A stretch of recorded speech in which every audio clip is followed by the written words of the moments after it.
যে পেনশন যখন আপনি রিটায়ার করলেন সেটা ঠিক হয়ে গেল, আপনার বেসিক আপনি বেরিয়ে গেছেন কোম্পানি থেকে।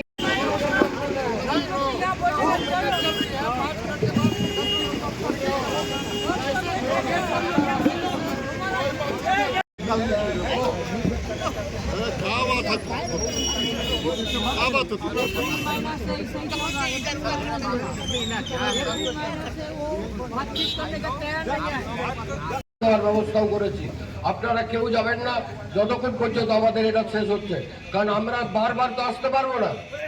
কাজেই আপনাদের কাছে অনুরোধ, সবাই এক জায়গায় করুন। আর আমি এবার আমাদের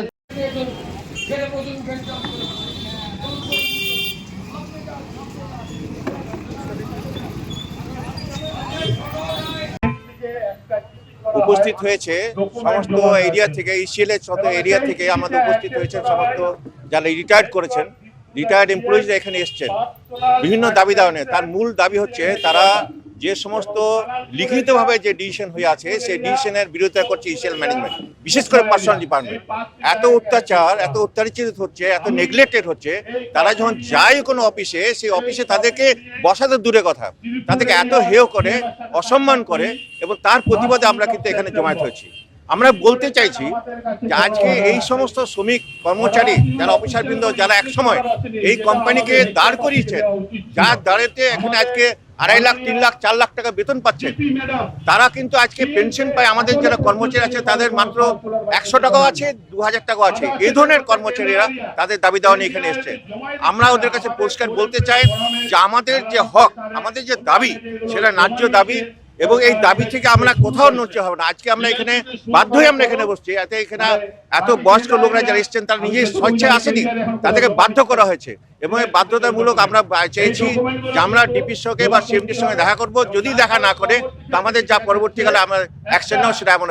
আমাদের চেয়ারম্যান সাহেব 1 ঘন্টা আগে আমাদের সেক্রেটারি, কোল ইন্ডিয়া চেয়ারম্যানের সেক্রেটারি আমাকে টেলিফোন করে জানিয়েছিলেন যে উনি আসতে বলেছেন, কিন্তু আমি বললাম যে আমি আসতে পারছি না, আগামীকাল যাব। এমনিতে চেয়ারম্যানের সঙ্গে আমি যত মিটিং করেছি তাতে সহানুভূতি সহকারে, যেখানে কোল ইন্ডিয়ার চেয়ারম্যান যিনি সহানুভূতি সহকারে আমাদের সঙ্গে মিটিং করছেন এবং সমস্ত দাবি দেওয়া অনেকটাই মেনেছেন, এবং আশা করি 1 মাসের মধ্যে অনেক দাবি দেওয়া আমরা সলভ করতে পারবো।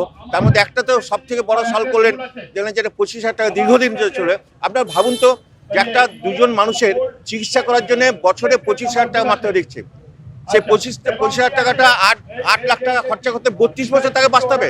নিজের পয়সা থাকা সত্ত্বেও সে টাকাটা নিজে পাবে না, তাকে টাকার অভাবে তাকে মরে যেতে হবে। এই জন্যই আমরা চাইছি যে আমার টাকা, আমার হক, সেটা টাকাটা আমাকে যত টাকায় বিল খরচা করতে হবে আমার টাকাতে খরচা করতে হবে। প্লাস যে 8 লাখ টাকা যে শ্রমিকদের জন্য রাখা হয়েছে সেটা আমরা চাইছি 25 লাখ টাকা করা হোক। এবং অন্যান্য শুধু ক্যাশলেস ট্রিটমেন্টের জন্য ওনারা বলছেন যে এমপ্লয়মেন্ট হসপিটালে করার জন্য, অথচ আমার যেখানে হসপিটাল রয়েছে, শক্তি হসপিটাল, কাল্লা হসপিটাল, সেখানে কেন ক্যাশলেস হবে না? সেখানেও কথায় অসুবিধা আছে।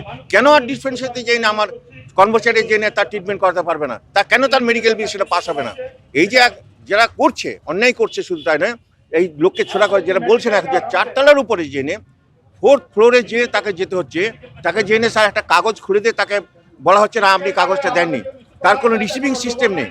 এই যে জিনিসটা, শুধু তাই নয়, আপনারা এটা শুনে আশ্চর্য হবেন যে একটা ডিসিশন হয়েছিল বিওটিতে, যেখানে 2021 10 আগস্ট, যেখানে বলা হয়েছিল যে ব্যাংকের থ্রু দিয়ে পেনশন প্রসেস হবে উইডোদের।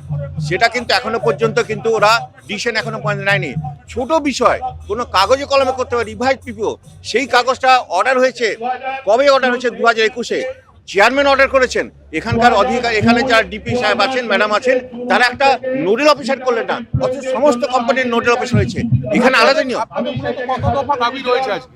15 দফা দাবি আছে।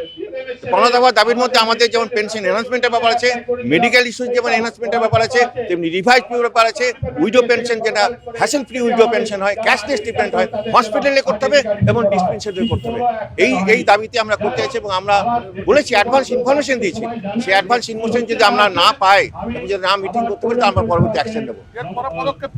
পদক্ষেপ আমরা এই তো যেমন ঘোষণা করছে, তারা যা আমার এখানকার যারা রিটায়ার্ড পার্সন যারা এসছেন, তারা দূর থেকে এসছেন দেখা করার জন্য, তারা যদি দেখা না করে, তারা যা ডিসিশন নেবে তাকে আমি সমর্থন করবো। দ্য সহজ পাঠ, সহজ কথা, সঠিক তথ্য।